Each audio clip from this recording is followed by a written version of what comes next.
Hi అండి, వంకాయస్ కిచెన్కి స్వాగతం. ఈరోజు మీకు మంచి టేస్టీ పచ్చడి చూపించబోతున్నానండి. ఈ లోపల మీరు వంకాయస్ కిచెన్ని సబ్స్క్రైబ్ చేయండి, షేర్ చేయండి, లైక్ చేయండి, కామెంట్ చేయండి, అలాగే పక్కనే ఉన్న గంట కొట్టండి.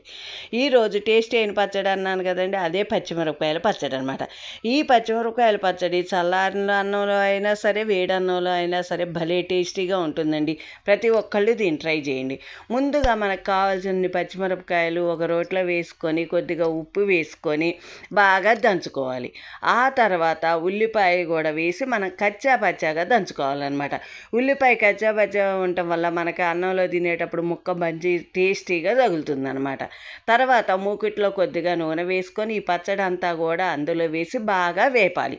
కొద్దిగా కారం ఉన్నాయి అని మనకు పచ్చిమిరపకాయలు అనిపిస్తే కొద్దిగా పాలు కూడా పోసి బాగా వేగనివ్వండి. అయితే మేము తీసుకున్న పచ్చిమిరపకాయ అయితే అంత కారం లేదు, కానీ నేను మీకు వీడియో కోసం ఇలా పోస్తే బాగుంటుంది అని చెప్పడం కోసం పోసానండి. ఇది చాలా టేస్టీగా కూడా ఉంటుంది. ఈ పాలల్లో మగ్గిన తర్వాత కూడా ఉల్లిపాయ పచ్చిమిరపకాయ మంచి రుచిగా ఉంటుందన్నమాట. ప్రతి ఒక్కళ్ళు కూడా కంపల్సరీ ఈ పచ్చడిని ట్రై చేసి టేస్ట్ ఎలా ఉందో నాకు చెప్పండి. కంపల్సరీ కూడా ట్రై చేయవలసినటువంటి పచ్చడి ఇది.